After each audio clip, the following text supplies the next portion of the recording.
Hey, welcome to the podcast. This is The Surge Effect, and I'm your host, Mike Surridge. This podcast will be talking about anything and everything, life in general to current events and past events, and all things about this beautiful and wonderful world that we live in. And this podcast, well, it'll probably have an effect on you.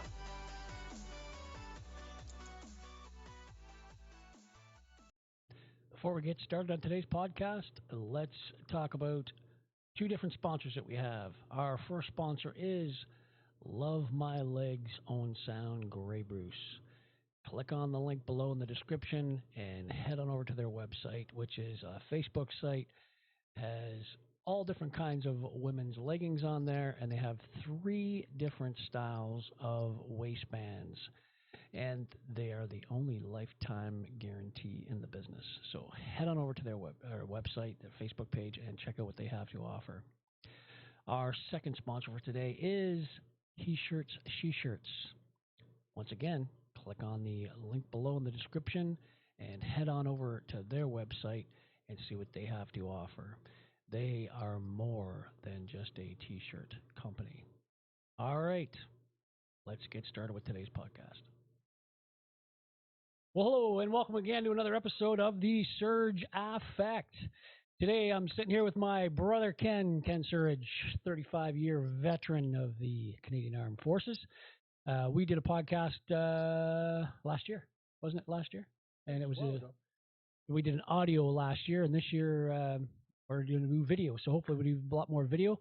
Today we're going to be talking a little bit about Canadian stuff, American stuff going on in the world. We're just going to kind of shoot shit back and forth. We've been going back and forth here for a little while before we went a little bit live. So anyway, so hopefully it'll pique your interest, some of the stuff we talk about, and we're just going to have a coffee and shoot the shit back and forth here and see if we can kill a few minutes. All right, so what's first on the agenda here? Let's talk a little bit about, well, this was the other day. This was Chrystia Freeland. Chrystia Freeland was talking about, reporter was asking her about housing and her response to that. And she replied, I'm not going to agree with the premise of your question, obviously. And then she starts talking about a lot of nothing, because that's what Chrystia Freeland does. She talks about a lot of nothing. Her answer was just a joke, so I'm not even going to play that for you. But what I am going to play here is a little bit of, I think, what Trudeau was saying about housing. My son, 25 years old. 1 second here. I'll cue this up. Well, listen to what Trudeau has to say about housing. Still lives at home with us, college grad, good paying job. He laughs off the idea that he'll ever own a house, a detached house like the one he lives in now, that we were able to afford 25 years ago. What do you say to them? Do you say give up on detached ownership and go for something smaller and it's a dream that's dead? You're never going to get there? Let me ask how you feel about it.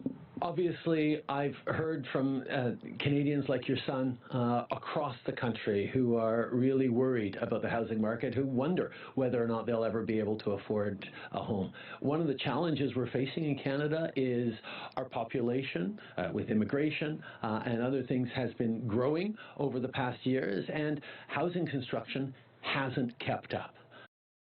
So like he's literally talking about immigration. Population. Okay. Bringing in more people. Sure. And we have housing issues of our own here, trying to get houses for our own people. And this isn't new, right? This hasn't been going on for just the last couple of days. It's been going on for years, right? It's been going on for a long time. And all of a sudden, they're freaking out because they're so far behind the polls because a fellow by the name of Pierre Poilievre is kicking their ass, right? And they're scared to death what he's going to do. And I'm just going to show you a quick little poll here if no one's ever seen this poll. Let's pop this up real quick. Actually, I think what Trudeau really hears is not issues Canadian people. I think it's people yelling at him saying, "You're a traitor! F you!" I think that's what he hears. Yeah, he probably does, I'm sure. Or he doesn't pay attention, because you ever notice too when people are doing that, and I don't know if Canadians or Americans when they're watching. Whenever he's leaving, if they do a close up of him when he's doing that and they're yelling bad shit at him, he's like, "Hey!" He's like, "No, they're calling you bad shit, right?" And they're waving back to him like it's They're waving at him, but anyway. So this is the poll that was just released the other day. 41% for Pierre Poilievre, 22% for Jagmeet, who's in bed with Trudeau. So they both got 22% apiece. And then, of course, the Bloc, the Separatists, got 6. The Green Party, 6. And Independent Bernier is 2%. So anyway, just looking at that simple little poll, you can tell that they're getting their asses kicked by the PCs. And if anyone doesn't know about Pierre Poilievre or what he's about, you've been living under a rock. So I'll play a little bit about Pierre here. Actually, this was just today. This is off my my Twitter feed. This was just today. What to say? So here. A Merry Christmas, even though for many people this Christmas will not be very merry at all. After 8 years of Justin Trudeau, people wonder how they'll put food on the table. Our children write Santa Claus letters asking not for toys or vacations, but just for snow boots and food for their families. Parents stay up late at night, worried how they will keep their homes, after rent prices are rising for the first time in Canadian recorded history faster than wages. That has never happened before. The cost of the average mortgage has more than doubled. The cost of a needed down payment for a new home, doubled. Rent has doubled. The last 2 months have been the fastest recorded increases in rent in Canadian history. Yesterday, Justin Trudeau's own housing agency was asked if the government has a plan to close the 3.5 million home gap in our housing supply, and they answered no. This was not an opposition MP accusing the government of not having a plan. This was Justin Trudeau's own housing agency, after 8 years, as though he hasn't had time to come up with a plan. So that's what we just discussed. Just before I flip that up there about Pierre. It's not like this is something new. It just happened the last couple of days or the last couple of weeks. This has been going on for 8 years that he's been in power. Yes. But he's freaking because of Pierre Poilievre. People don't see that? I don't know. I know I see it. That's for sure. But Pierre Poilievre is a different breed, different kettle of fish, but getting a lot of flack in the news media because of it. And the Liberals, of course, are pushing hard on Twitter, and they're pushing hard on all the social media against Pierre because he's so far ahead in the polls. So that's what you got to do, just like they do in the States, right? They do it with Trump. They're trying to put him in jail, for God's sakes, because he's so far ahead in the polls, and they don't want him. Why don't they want him? I have my way of thinking. Why do they don't think they want Trump down in the States? It's obvious why they don't want Trump. Because Trump actually does things for the citizens, and he actually comes through what he says he's going to do. He's not all about his agenda, where the rest of them, they have an agenda, and it's for themselves. All you got to do is look at Pierre Poilievre when he speaks. He speaks from the heart. He speaks the truth. And then you got Trudeau. Take a look at his face. He's got a smirk, which is disgraceful when he speaks to you. Yeah. He's got a smirk on his face. Yeah. Like he don't really care. Yeah. And people got to see that. And he's all about lies, and it's his agenda. He's following the narrative that was handed to him from other people that are controlling this countryside. Yeah. Yeah. Plain and simple. Yeah, for sure. And with Poilievre, too, you ever notice with Poilievre, and once again, people can say whatever. I have no dog in the hunt. I've always said this. I mean, I don't love Trump. I don't hate the guy. Same with Poilievre. I don't love him, but don't hate him. I mentioned in one of my other podcasts that you got to look at politicians like a tool. Look at them like a hammer. Right? I said that in my one podcast. Or a drill. Yeah, they're a tool to be used to get the job done. And our job for Canadians is to make our life better, not worse. Right? You want to have a better life for yourself. You want to have a better life for your family. You want to have a better life for your children, grandchildren, and so forth. If politicians aren't making your life better, they got to go. Vote no. Decide their name, off. They're off the board and they're gone, and then vote somebody in that can. And if they can do a better job, then keep them in. But In Canada, it was different than the States, of course, for time frames because we can vote our prime minister in indefinitely, whereas the States is only 2 4-year terms for the president. So, well, the other thing that you have to understand is Trudeau doesn't run anything. oh yeah, He doesn't do anything. he's told what to do. He's controlled by the elite, by the powerful. You just don't see them. You Yeah. don't hear them. However, anything has to happen. He's being told, directed by the elite. Yeah, Can I prove that? No, but all you got to do is open your eyes. yeah, You know, yeah, for sure. And I was also going to say there too about Polyev. People can say what they want about him, but whenever he's talking, for the most part, he doesn't use paper. You know, he won't have paper on a podium. He doesn't have a teleprompter. It's all off the cuff, and he's bang on. He says things that I have said for years. Like one of the things about using our oil. I mean, shit, you worked out in Alberta when you were younger. You worked out in the oil fields. You were on the oil rigs. you were a redneck. So I was a redneck. called him redneck. And yeah, so and that's where he's from, right? He's from out west. But when he says things like use our oil because that's a huge asset for Canada for us to take that oil, sell that oil, refine that oil in Canada. I mean, who wouldn't want that? Yeah. To put money into the economy, to put money into our pockets, into say our home, which is a business, right? And then another one, of course, is gas, Union Gas. I think we're the 17th largest supply of Union Gas in the world. Use our gas, use that natural gas here at home and abroad, and make more money. Put it in our business. That's number two. I mean, now we have the lithium mines, of course, a little bit farther up north. So that'd be three. Canadians should be living like such a good life, but we don't. And why don't we? These are questions that the Canadian citizens have to ask themselves and say, how do I make my life better? Well, I know one way to make your life better is next time there's an election, you put your name beside the person that you believe is going to make your life better. Pay attention. Well, that's the thing. Get educated. Listen to what's going on in the world, right?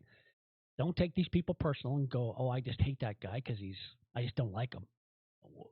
No, you can't look at it that way. You got to look at the results. Does that person have any results? What have they done in the past? Hopefully that's what's going to be predicted in the future, that type of thing. That's why I look at it. And like I said, I mean, I have no dog in the hunt. Like, I mean, I don't love the guy. I don't hate the guy. I just like his policies. Some of the policies he's come up with so far, I like it. And before he even everyone even knew his name, I used to watch him when he would be interviewing people and asking them questions about our money, like the We Charity, right? When he was interviewing Trump that time, or Trump, when he was Trudeau that time, and ask him about the We Charity and about his family getting money, right, to the tune of about $500 million. So he was wanting to know where the Canadian money is went. That's my money. That's your money. That's right. People that work in this country's money, and it's being spent frivolously, given away, and he wants to know where's the money.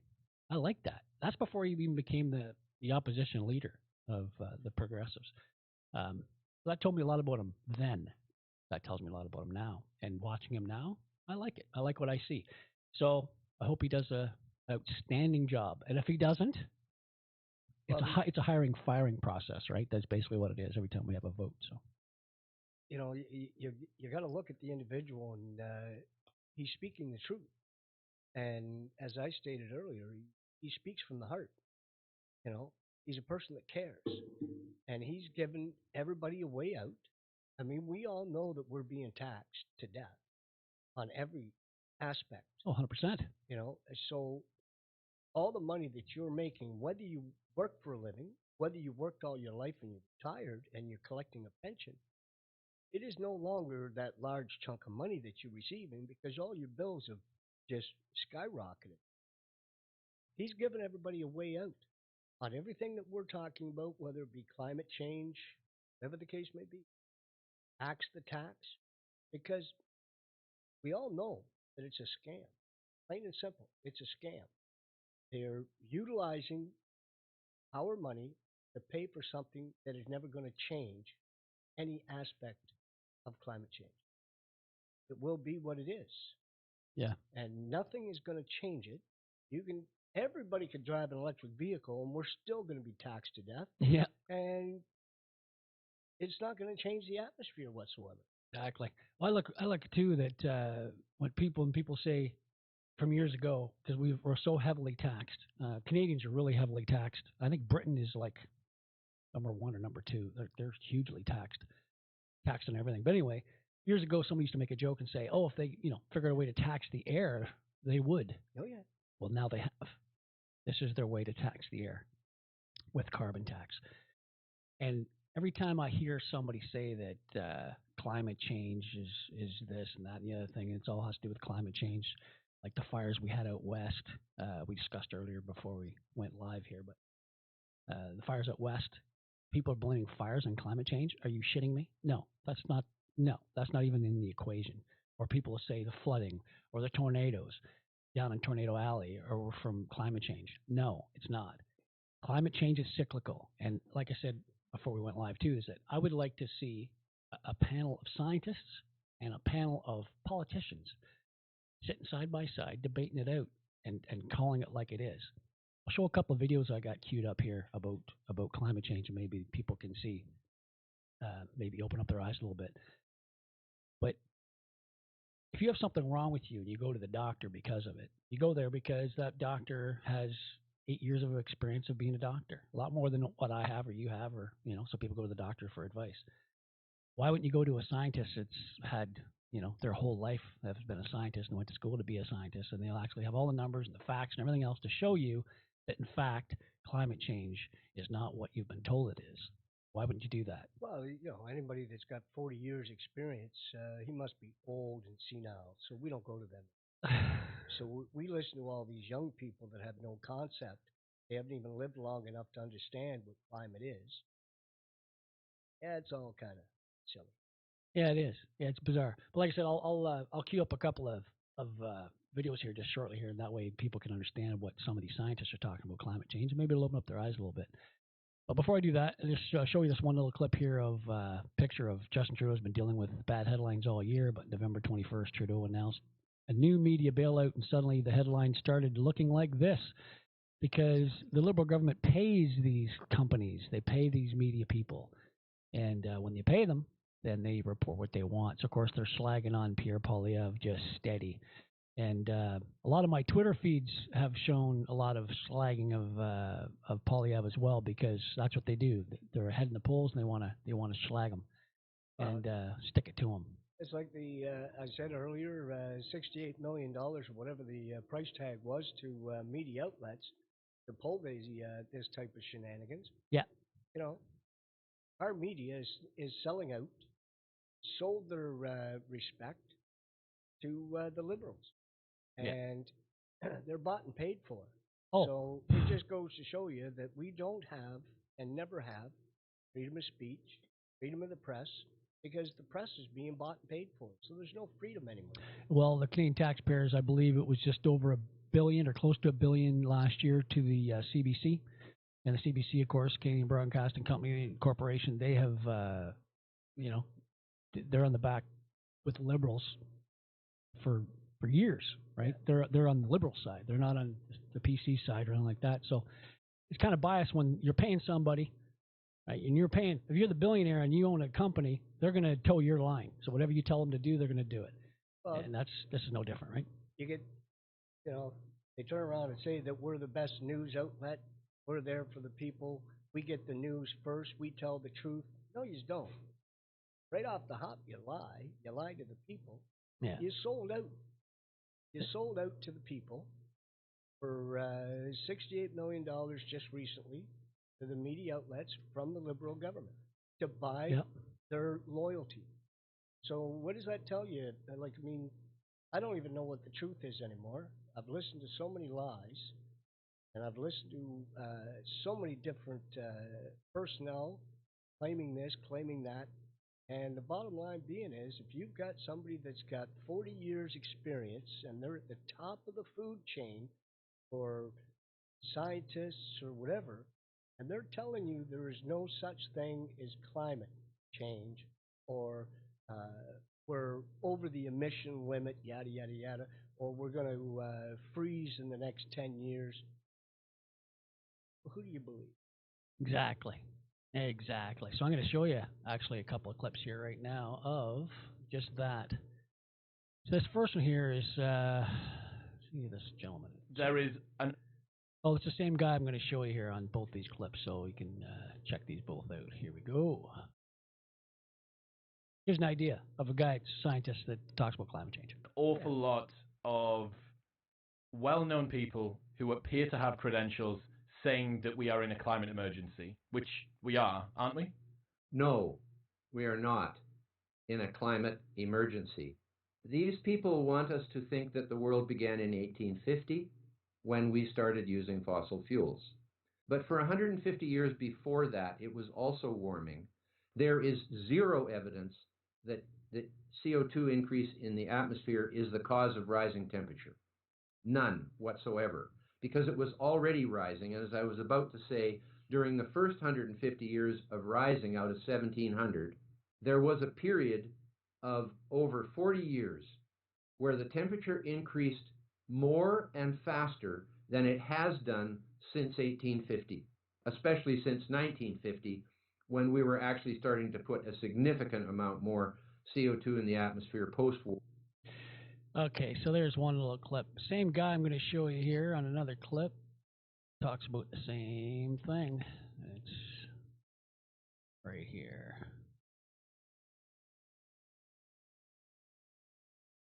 There is no definitive scientific proof through real-world observation that carbon dioxide is responsible for any of the slight warming of the global climate that has occurred during the last 300 years since the peak of the Little Ice Age. If there were such a proof, through testing and replication, it would have been written down for all of us to see. The contention that human emissions are now the dominant influence on climate is simply a hypothesis, rather than a universally accepted scientific theory. It is therefore correct, indeed, verging on the compulsory in the scientific tradition, to be skeptical of those who express certainty that the science is settled and the debate is over. But there is certainty beyond a reasonable doubt that CO2 is the building block for all life on Earth, and that without its presence in the global atmosphere at sufficient concentration, this would be a dead planet. Yet today our children and our publics are taught that CO2 is a toxic pollutant that will destroy life and bring civilization to its knees. Isn't that interesting? Same guy, same message, and CO2 and trace elements is actually, it's just that, trace elements, right? And we need it to survive. This planet needs it to survive.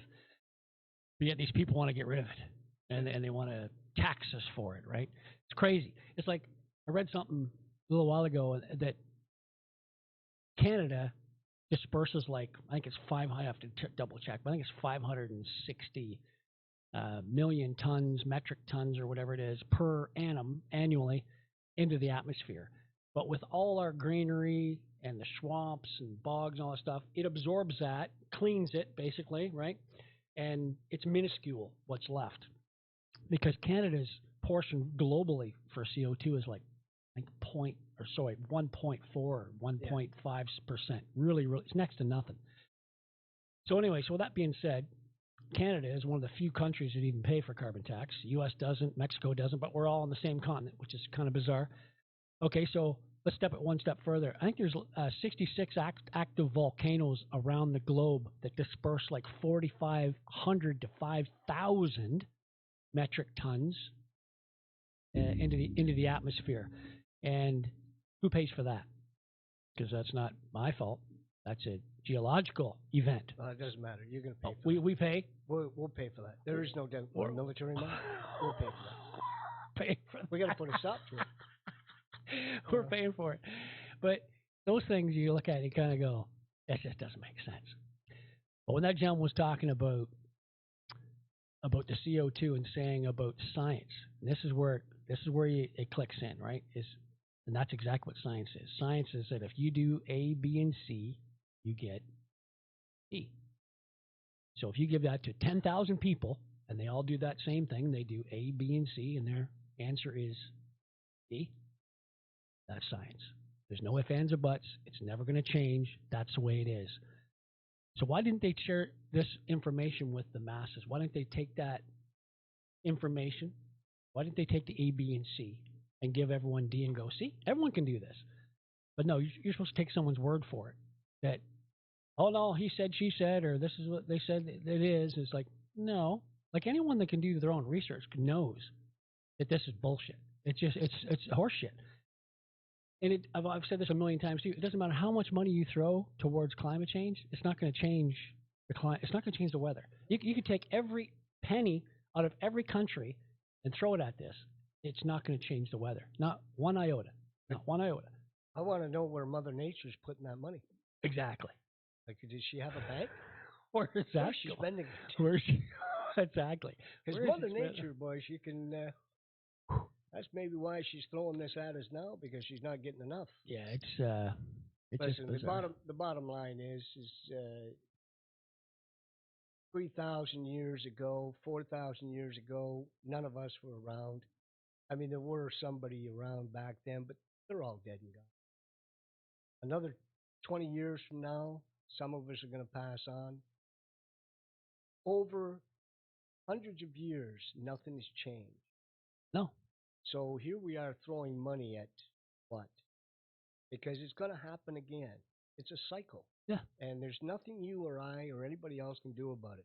When we were growing up, when all the things were happening, we were growing up. I mean, when I was a child, the first rocket that went up, we all went, well, that can't be good for the ozone. But to this day, we're still sending rockets up. Yeah. How many gone up? A lot. And, I mean, that can't be good for the ozone. Yeah, they forgot about that. That's You know? that's old news now. Oh yeah. We're on to new stuff now. That's right. Yeah. Yeah, we're on to climate change. That's the big But kicker. Things change. Technology is not always a good thing, and we have changed so much that it's not good for the environment. But is that my fault? I didn't do any of these things. I didn't build any of these things. I pay for it because it's out of my taxes. But I didn't say, yeah, go ahead and build that ship and send that up there. Exactly. I could care less what's up there as long as it doesn't come down here. Eventually it's going to, that's for sure. Yeah, for sure. All right, so I'm going to beat that horse to death with the old climate change or what? Well, it's being beat to death now. Yeah, exactly. Christia Freeland. Oh, there's a winner. Oh, yeah, she was talking about this on this particular one. She was talking about farmers and climate change. There's a shocker. It says here, but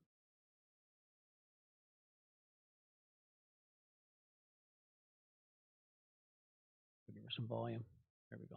How important farmers are for Canada, for our economy, and our communities. And we understand also that farmers know climate change is real, and farmers want to act on it, and we're supporting. They know farmers know it's real. Yeah, well, I didn't know that. First of all, what I'd like to know is where the farmers sit beside her to nod their heads, saying, "Yeah, we agree." I'd like confirmation for that, Yeah, please. well, like where are the farmers? Yeah, well, what would you say to them saying that this is going to make things like groceries more expensive? I would just say our government is there for farmers. We're there for farmers in energetically securing the free trade agreements that farmers need to have access to global markets. When it comes to supporting farmers every single day, it's important to recognize that 97% of fuels farmers use are free from a price on pollution. And then finally, I really do want to say, because I think this is true and maybe not always fully appreciated, farmers are on the front lines of. She says a lot of nonsense, eh? When she talks about stuff, she says stuff that doesn't even make any sense whatsoever. But their government actually is putting another carbon tax on farmers, right? So farmers get to pay more carbon tax. But she doesn't mention that. Yeah. She understands about farmers. Yeah, she was a farmer herself, I'm sure. Yeah. No, she wasn't. You know, but She has a truck. Does she? Yeah. The price of a carbon tax that they're putting on farmers, and then the price that the truckers have to pay for carbon tax. This is a no-brainer. I mean, anyone can put this together when they go to the grocery store and they go, why are things so expensive? Because the liberals put carbon tax on the farmers who grow the food, and then they put carbon tax on the truckers who actually get the food to the grocery store. So now you got tax and tax on tax getting to the store. So who pays for that? The end user, which is you and I and everyone else that goes to the grocery store to buy something. Whereas it gets to the point where you're actually paying more for something that came from our own country for a fruit or a vegetable than somewhere far down the States or in Mexico because of carbon tax here in this country. It's ridiculous. Yeah, it is. But they'll let you believe, the liberals will let you to believe that they're on your side and they're doing what's best for Canadians, and Yes. they got our backs. But that's why they're trying to get rid of the farmer, make it more difficult for the farmer to do their job, and to provide for citizens, buying up their land. And what's the end game? Like, why are they doing all that? Like, is there a reason why they're trying to get rid of farmers? I mean, that's why they had the big farmers in Switzerland. Oh yeah, And Europe, yeah, parading around, yeah, because they're trying to buy up all the land from the farmer. Why? yeah. I think it was in Denmark, Denmark, or Netherlands or somewhere. and they're trying to buy up all the land, force all the farmers out. Why? There's a reason for that. Yeah. Are they not the biggest suppliers for groceries, for vegetables? Well, let's face it. Without farmers, we have no food. Okay. We can't survive, right? No meat, no vegetables, no No, fruit. you can survive because our government's going to make sure that you will get your food, but it won't be from a farmer. It'll be from another organization or somewhere. Maybe Like crickets and shit. Yeah, Like the protein. yeah, chocolate. Yeah, Chocolate crickets. but there is an end game. Somewhere there's an end game. That's why they do what they're. Period. I mean, Yeah. I don't have the answer for it, but the writing is on the wall. They're trying to get rid of farmers, trying to make it so difficult that they're just going to throw their hands up in the air and say, "Yeah, we're done," and move on. Now they got all this land. They can build houses, but they got no food. So where are they going to get the food? It's control. It's all about control. Yeah, well, if you control, somebody's food supply, water supply, food supply, you can control quite a bit.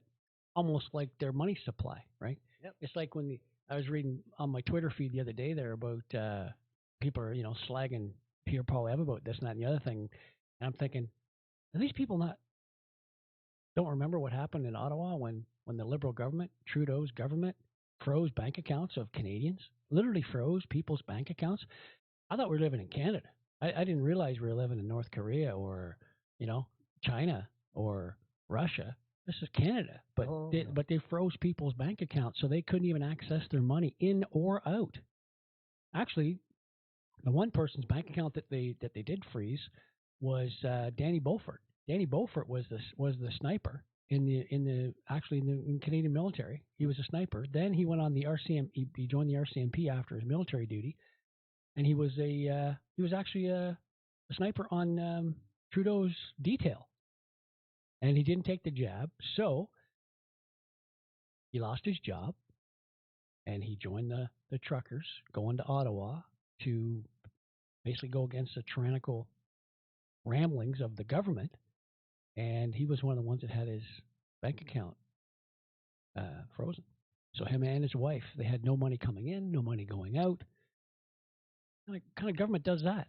But that's okay. And these are the type of person that they want to. Communist country. Yeah, and they want. So we're not communists. Yeah, and they want to keep this person in power. I'm surprised. This is the person they want to keep in power, right? This is the thing that kind of scares me, is because this is a democracy, right? No, it's not. Yeah, it's supposed to be. Okay, it's supposed to be. It's supposed to be a democracy. So either it is or it isn't. I mean, it can't be. I know. It's either or not. And right now, it's not a democracy.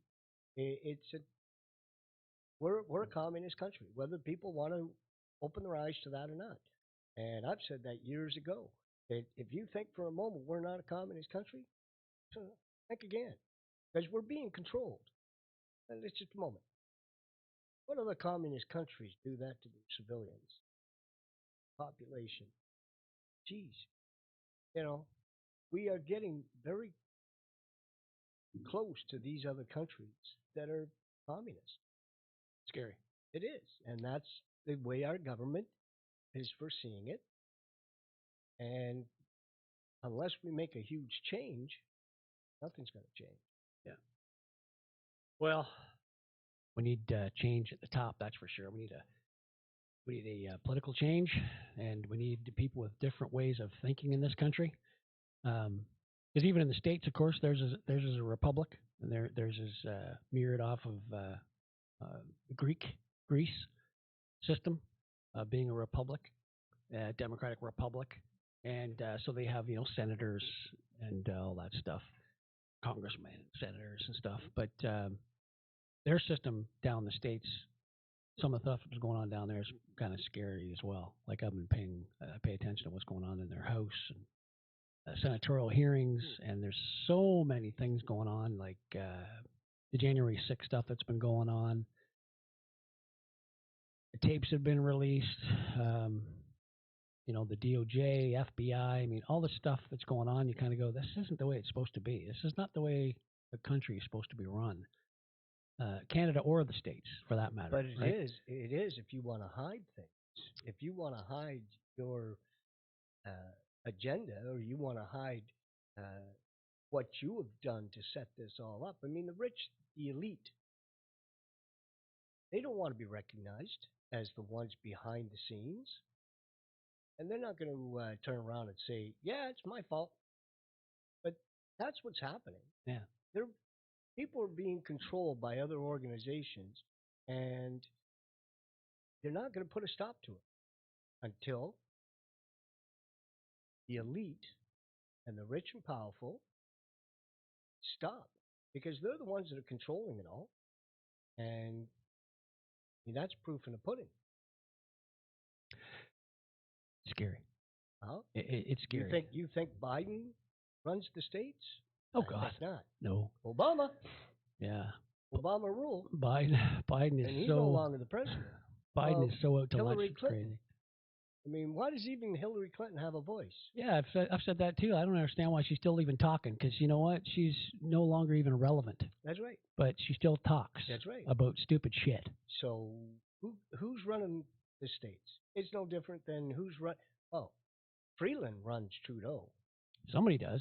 And the WEF controls World Economic Forum. People need to get educated on that, because I've done podcasts on that as well. But with Klaus Schwab and his dad, I did a podcast on that as well. And his dad was worked at a Nazi factory and stuff. But with Klaus Schwab and the WEF, nobody, and I mean nobody, that has been elected either in Canada or the States should have anything to do with the WEF, because they're not elected officials. Klaus Schwab's not elected by me. All these little minions aren't elected by me, right? Or anyone else in the country. But they're the rich and powerful. But they're the ones that are telling our people that have been elected by us what they should and shouldn't do in their own country. I got a problem with that. Because there's an agenda. Their agenda, not ours, not yours, not the kid next door. Yeah. It's their agenda, and because they rule, they control. Yeah. And like I said, if it was if it was anybody else, what would happen? Like down in the States, for instance, with Biden, what he's doing to the states right now, and what he's doing with, like, say, what we were talking about earlier about the money transfers and whatnot from his son, and they're saying, they can't tie anything to him or anything like that. If that was, we mentioned earlier, if that was Trump, he'd be in jail. Oh, fluffing the pillow and before he even gets there. That's right. Come on in. Him and his sons, right? They'd have room for him and his sons, have little name tags for them, and they'd have like monogram pillows and stuff, pillowcases. But that's how fucked up their system is down there. They're so backwards that if the shoe was on the other foot and that was Trump's family, they would be. Well, as soon as they'd be in prison. But Biden, it's okay that nothing's happened to this guy. I can't believe nothing's happened to his family. Nothing, like zero. I know. No court shit. No charges. Nothing. And that's the brutal thing. But the moment they said we got Trump on 90 some odd charges, we're going to indict him. Yeah. You've already got people fluffing and cleaning his room and all his family where they're going to end up being held for the next 100 years. Yeah. You know, and then all of a sudden you've got the laptop from hell from the Biden industry. Yeah. You know, the mafia, and you haven't heard crap. And you know what they're looking at is where they're going to send Biden and his family on a vacation. You know, I mean, it's a joke. Yeah, it's a joke.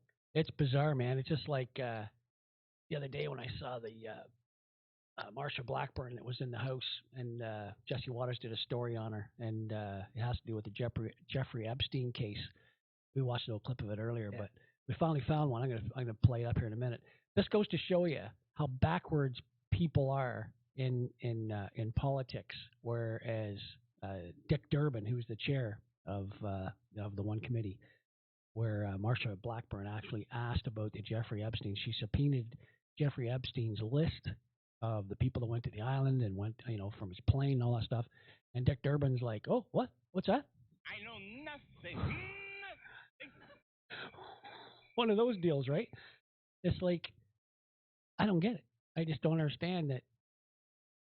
Well, I do kind of understand, because people like they want to protect what they have. And these people that are in power, they're high up in power, they don't want to lose their seat. They don't want to lose their cushy pension. They don't want to lose, like, these people are lifers. They're fossils, some of these people. They shouldn't even be in power, but they've been there for so long. Oh, they have no honesty. They have no integrity. They have no... no honor, nothing. No. It's gone, right? Gone. Zero honor, integrity, everything's gone. But, I'm going to show you this one clip here in case people haven't seen it. I'll play this one clip of... this is from Jesse Waters. This is from the other night. Blackburn, before you leave, I want to make a point for the record, since I understand you made some statements about the Jeffrey Epstein flight logs. There's a Fox reporter in the hallway who asked me about this, and I said I had not spoken to you one time about this issue. I think you'll back me up on that. I'm not mistaken. I didn't know that this was even a subject of your amendments, which, if you'll recall, you were the first on the list until the 2-hour rule was invoked. I don't know anything about this request on your part. I'll be happy to discuss it with you. But I haven't done any discussion with you to this point, correct? Mr. Chairman, I know, and I think you're fully aware that I had 2 amendments, one dealing with Epstein and Sotomayor. I brought it up previously. I have to confess I didn't know that you'd offer that amendment. Happy to discuss it with you, but I want to point on the record. You and I have never personally... He's trying to weasel his way out of it. You and I have never personally spoken about this matter, right? So I want it on record that I'm not a liar. I want this on record that I'm not trying to weasel out of this, right? Oh, stamp and approve that one. Oh, my God. We discussed this, have we? We talked briefly on the floor at the conclusion. You never mentioned what the subject matter of your amendment was. You said you wanted to offer in committee, I brought up the subject matter of my amendment. Not in my 3 presence. weeks. Not only was the subject matter brought up in Durbin's presence, Senator Blackburn was speaking directly to him. I seek recognition. Senator Blackburn? Since we're in the business... See where she's positioned there? She's literally looking right at Dick Durbin. She's looking right across to him. Directly at him. But you and I personally have not had this conversation. Because there's too many people in the room. So personally just means you and I. Isn't that unreal how they can try to manipulate these little words and think that they're going to get away with something? And people can't see through this shit. Yeah. So here's the other thing that I don't like, because certain things you can't say in the House of Commons when it comes to discussions. I can't call you a liar. I don't know why that's so hurtful. Because they are a liar. Well, they are a liar. So just say it. You're a liar. Oh, it's because it's in their House rules, so you can't call somebody directly a liar. That is a fact, and I think that's wrong because you lie. Well, that's not the truth. So in other words, you're a liar. Oh, I just didn't tell you the truth. Yeah. So if you're doing that to your kids, or kids or grandkids, and if they tell a lie, you have to figure out another word to say to them. Well, obviously nowadays. Oh my God. Okay, here we go. of issuing subpoenas now. Here are a few more that I filed. A subpoena to Jeffrey Epstein's estate to provide the flight logs for his private plane. Thank you, Senator. When I recognized you, I didn't know what subject you wished to speak to. As I announced at the beginning, the first thing we'll consider the 2 judicial nominations, then we will move to the subpoena. All right, so. Yeah, so there you go, right? So. Oh, I didn't know you wanted the flight logs. Yeah. I only said it to you 4 times. Oh, those flight logs. Yeah, come on. So what's he hiding, right? He's hiding something, right? Because he was probably on that plane. Yeah. Like so many others. But we're all good people. Okay? But don't say anything about the Clintons. Oh, my Lord. Oh, boy. Didn't someone that they know just died this recently? Again? The Clintons? Like, there was like, I don't know. Yeah, there was somebody just died that was close to them. Did you know their cook died too? You know Obama's cook just died? Yeah. Well, the Clintons' That's cook. a hush-up. Eh? That's a hush-up. You know, they said that guy couldn't swim, and they're showing pictures on YouTube. The guy's like, he's in the Olympic pool. Yeah. He's like giving her, right? He's doing backstrokes in front. He's like doing butterflies, and it's like, the guy's like an Olympic swimmer, man. They said he couldn't swim. That's kind of weird. Oh, lies. So they're liars. So you got to call it like it is. Anyway, so that was their cook. That was their cook, and now Clinton's cook. Clinton's cook earlier, same thing. He was a cook. So rule of thumb is don't be a cook for any presidential people. Well, or decide you're going to write a book on them. Yeah, they're Are you serious? It's kind of dumb. No books. Yeah, don't. Yeah, and don't tell them. What are you doing? Nothing to see here. I'm not writing a book about you. Or any of the shit I've seen. Yeah. Oh my goodness. It's so true though, right? It is. It's brutal. Oh, but anyway, I think there's 50 people that they know that committed suicide.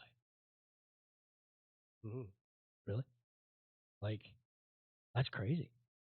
Like 50 people that they personally knew? Well, that's kind of hard to do. So, well, pretty sad. I can find it. I know people say it's a conspiracy theory. Yeah, it's all stuff, conspiracy. But you know, if you look at people that have committed suicide that have been close or know the Clinton family or the drama thereof, and then all of a sudden they're committing suicide, that's kind of there it is. There, light going off. Yeah, his name was Seth Rich. Murder of Seth Rich occurred July 10, 2016. Bloomingdale neighborhood of Washington, D.C. Rich died about an hour and a half after being shot twice in the back of the head. Perpetrators were never apprehended. Police suspected he had been a victim of attempted robbery, but nothing was missing. 27-year-old Rich was an employee of the Democratic National Committee, and so that was his deal. Seth Rich, and he was only just a young fella, 27 years old. Unfortunate. Well, I think that's kind of strange. It is. Yeah, it's like the people always say about the Clinton body count conspiracy, right? But because they said, like I said, there's like 50 or something. It's crazy. I know people can get conspiratorial and all that and stuff, but like, look at all these names. I'm not even going to read any of these names, but these are all people that they knew, and they're listed in. It's crazy. Like, they knew too much. Coincidence? Yeah, possibly. No, I mean, hey, 1 or 2 coincidence? Sure, I can buy that. But 50? That's no longer a coincidence. Oh, there's one here. TV reporter who broke story of Bill Clinton on the tarmac meeting with Loretta Lynch dies apparent suicide. These go on and on. Like some of these stories, they go on and on. I go, it's just because bizarre. They are all in a group together.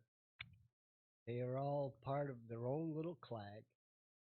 And you can't cross them. Can't say anything about them, or you'll be next. And call it whatever you want. Yeah. Exactly.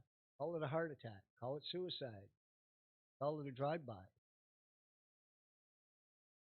Something. something, that's for sure. I'm going to show you a little thing here. We talked about this earlier too. This was Elon Musk, little meme that he just posted actually today. He just posted this today on his Twitter feed. Said, so you're not mad at those who lied to you for years, but you're mad at me for proving they lied to you. That was on Twitter. So that's the thing, right? So there's so many things going around, so many lies were going around. About on Twitter and trying to keep stories straight. What's misinformation? Right? What's disinformation? What's misinformation? And then you got Facebook. But that's according to who? Yeah, exactly. All this misinformation, disinformation is from who? Exactly. Like according to who? Exactly. And then Facebook bullshit, right? And then they'll do the same thing. They'll give you this fact checkers, right? The thing that pushed me away from the whole fact checker thing was when the fact checkers fact checked the New England Journal of Medicine. And this one guy I was watching on his YouTube channel, and the guy was a doctor, and he sometimes will get little excerpts, little quotes from the New England Journal of Medicine, which has been around for hundreds of years. And some fact checker from Facebook says something in there was wrong. Meanwhile, it's like, really? Are you a doctor? Are you a scientist? Like, and how do you know that's wrong? Because usually stuff that goes in there is bang on right, and these are like journals and articles and stuff that have been tested and true for hundreds of years. And all of a sudden, this fact checker comes along and says, "Oh, that's wrong." It's like, no, I gotta question that. Yeah, but see, me, I'm the guy that sits in that building, and I've got my finger on the delete button. Exactly. That's all I need to do. Just delete it. That's why I'm the fact checker. I read it and go, "Oh, that can't be right." Exactly. That can't be right. Exactly. Hey, like, who are you to say what's fact, what is not? It's being pushed out in the media saying one thing. Yep. Then you have all these other experts or people coming in from other areas saying this is fact. So, I mean, what is the truth? Who's lying? Exactly. Right? But that's where you have to have an open mind and understand. Yeah. Don't be blind to what's going on around you. Walk into this with both eyes open. Yep. Exactly. Just reminded me about lies. Here's Gavin Newsom. Did you watch him and watch Gavin Newsom talking the other night with Ron DeSantis? And they had their little debate. Well, this Gavin Newsom, he's the governor of California. He's a typical politician, this guy. He is just as slick as they come. What a cat. Like, they were giving him, Sean Hannity was doing the narrating, right? So anyway, we'd ask him a question, and he'd say, according to the, give him the CDC, and they'd say, more people have died of COVID in your state than Florida or whatever. And he'd go, well, that's just not true. That's just not true. And then he'd go off in this long, blabbering tangent that bullshit baffles brains type answer, and you kind of go, where'd that go, right? He's one of these guys that you'd say, hey, do you know that the sun goes around all the planets? And he'd go, well, or the other way around, the planets go around the sun. Yeah, and he'd go, well, that's just simply not true. That's just not true. It's like, that's the type of guy he is. He just doesn't believe anything anyone tells him, and it's factual information. These are numbers that they pulled from his state of California. One of them was this: Florida doesn't pay tax, so Florida doesn't pay income tax, and California does. And California's gasoline is through the roof, and it's about $3 or $4 cheaper in Florida. And they're basically trying to say people are leaving California and going to Florida because it's cheaper. He's like, that's simply not true. Yeah, it's not cheaper. It's like, yeah, it is. See, because when you have in state A, they pay zero income tax or zero state tax. And then you go to state B, and they're paying through the nose for income tax and state tax. Which one would you go to? But why would he turn around and say that's not true? Because we all know it's true. Yeah, because he's a typical. He's just a typical. He's one of these people that thinks that he's a denier. That bullshit. Yeah, that bullshit baffles brains, and he can just get away with saying anything, and people are going to believe him. And this is the problem we have in society, right? With a lot of different things, right? Climate change or stuff that we've discussed, politicians. As long as people keep getting fed stuff and they don't think for themselves or get educated themselves on certain items, they're going to believe what these people say. It's So- true. It's true. So we're like minions. Exactly. Exactly. That's what happens, right? Just follow. Exactly. Well, people they get into this groove. Eh? They get into this groove and they just go with it, man. They just think it's just. Whereas you know what, sometimes you got to go against the grain a little bit. You got to go against the grain. The other is a lot of people say, "Well, what are we going to do about it?" I mean, it's not bothering me, so I'm having a good life. I got a good life. I'll just keep enjoying myself. But it's not just you that this is affecting. There's more people involved in this world than just you. And that's where people go, well, hey, as long as it doesn't touch my backyard, I don't care. Well, guess what? He's going to do more than touch your backyard. So you better care. Exactly. I mean, don't you vote? If you vote, you don't vote just because I'm a liberal. You vote for the person that's going to do right by you and your family and the future of your family. Yeah. Not because you're a liberal. And I got it. I was a liberal at one time. But I changed that pretty quick when the liberals kept taking my money. Yeah. And then I got the conservative government, Harper, who turns around and says, this is what I'm going to do for the military. Well, guess what? I've been a conservative ever since because he did something for me. He did a good job. That's right. He made your life better. He made the military's lives better, yeah. And all those that are involved in the military had a better life. And now look at it. Yeah, and what has he done? Nothing. Like what has this guy done? Nothing. Like look at this. It popped up in Twitter here. Just as I was sitting there. That's what we're talking right there. Honesty and sincerity, yes, or Russian style lies and hypocrisy. Like so, somebody just posted this on Twitter, and you kind of go, "What the hell? What are they thinking?" Yeah, they're thinking that Trudeau is honest and sincere. Has anyone been paying attention at all in the last 8 years? The only one that's actually honest and sincere is Polyev.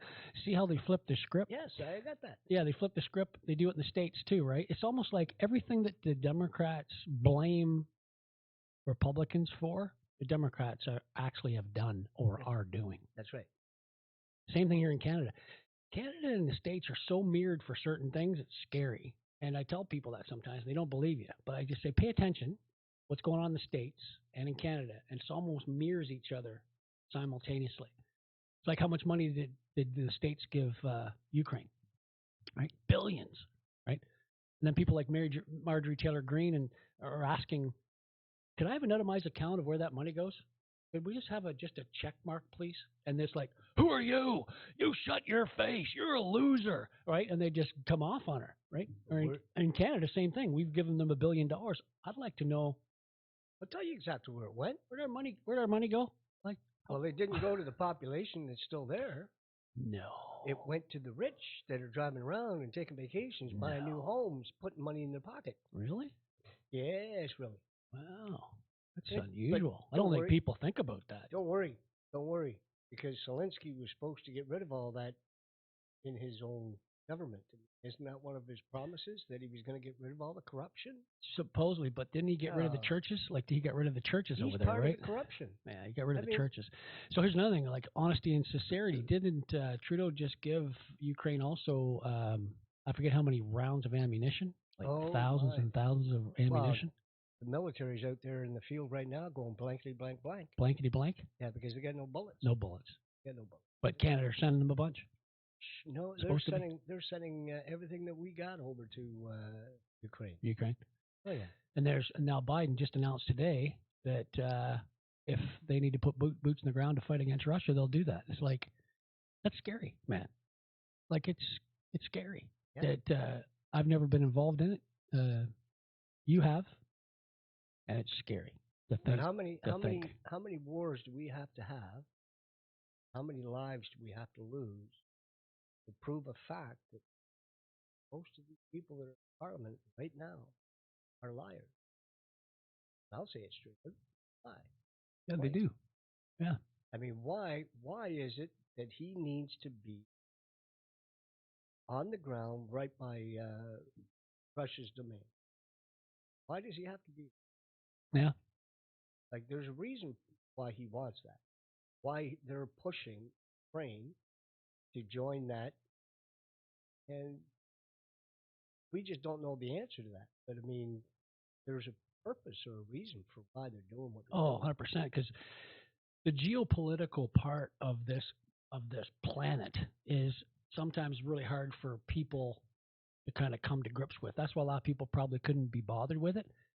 And me myself, I mean, I try to stay on top of a lot of stuff over the years in regards to what's going on in this world.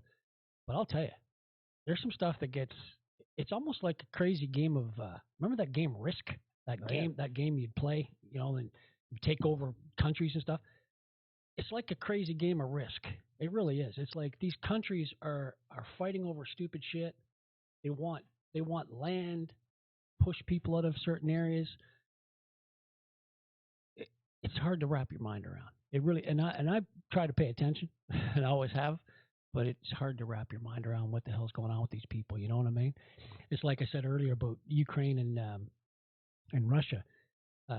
Ukraine wanting to be part of NATO, and Russia's like, hey, I don't want that, because if that happens, you guys end up putting missiles and shit close to my home, and I don't want that. Well, you will have the Americans right there at the border if they become part of NATO, Yeah. because that's They don't want that. what it is. Yeah, they don't want that. No.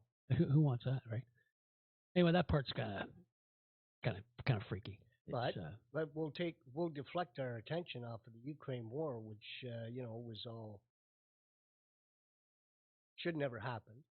However, you notice there's not a lot on the media about that anymore. I mean, it's